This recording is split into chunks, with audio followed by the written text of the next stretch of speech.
and welcome back in my vlog. Don't forget to subscribe, like, and comment below in my section and share this video in your friend. So, yung pangalawang video natin is part 1 and part 2. Yun yung first vlog ko. Napadoble lang ako sa part 1. Pero ngayon, tignan nyo, diba, naiba lang. Comment nyo guys kung ano yung naiba. So, ang naiiba kasi guys is hindi kayo mahal ng crush. Joke lang. Ang sabi ko lang guys is eto guys. Sapin lang po yan. Ayan, sapin. Para maging maganda naman yung floor natin, no? Sa floor lang kasi po ako nag-vlog. Pero okay na yun. Continue natin. Syempre, ngayon, nakita nyo naman sa isa kong vlog guys, na mayroon ako doon, na drawing na ganito. Ini-sketch ko siya talaga guys. Ayan. Wait lang. Ini-sketch ko talaga siya guys. Wait lang. Nag-braille lang.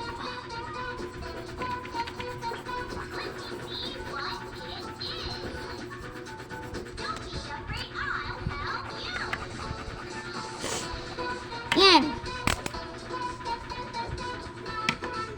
Wait lang ha. Okay na yan. Okay, so done. So, na nakaraan guys is in-sketch natin to. Parang ini-sketch ko to guys eh. Ito, yung dito. Ito yung part 1 na din drawing ko. Pero yung mga niya, part 2 na talaga yan. Part 2. So, ngayon, nakikita nyo naman sa mga ini-sketch ko. Ito. Tsaka ito, ini-sketch ko talaga. Pero ngayon, ito yung ini-sketch ko ngayon. So, ngayon, tuturuan ko kayo kung paano mag-sketch ng gano'n. Dito tayo sa ating stage. Don't forget your tools! Kung gusto nyo ma-shoutout guys, punta lang kayo sa comment section. And then, pag pumunta kayo doon, sulat nyo lang yung name nyo. Sabihin nyo lang pa-shoutout. Kung hara, ikaw si Jamaica. Lagay mo lang, ako po si Jamaica, pa-shoutout po.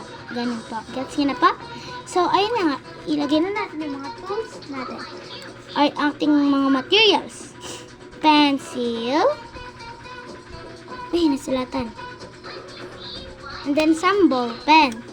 Then, next, kailangan din natin ng sharpener kung sakali maputol tong tasa natin. Diba? Ito. Itatasa natin siya. Tingnan niya. Ito yung sharpener. Ilalagay mo lang siya dyan. Ilulusot niya. Tasaan muna natin para hindi na tayo magtasa mamaya. Ganyan lang. Ganyan lang. Tapos ito lalabas. Ganyan na. Malinis na yung pencil natin. Kasi kanina guys, parang may blue siya dyan eh. Tingnan niya guys. Ito may blue siya.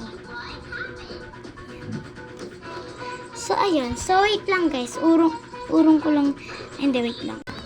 Anyway, so let's continue our parang lumiwanag, no? Parang lumiwanag.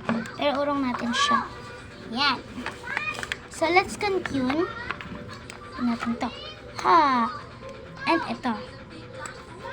Parang igaganyan natin siya. So, ganito kasi yan. Mag-drawing kayo ng oval.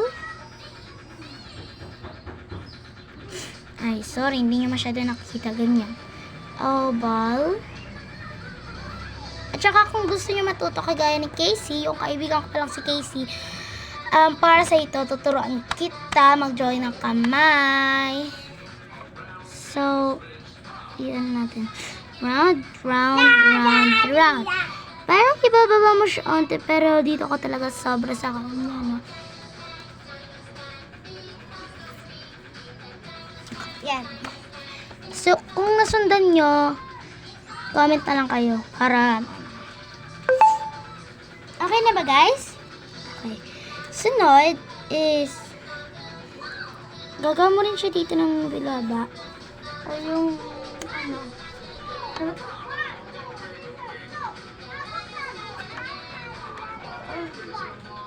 Ito. Yung big oval.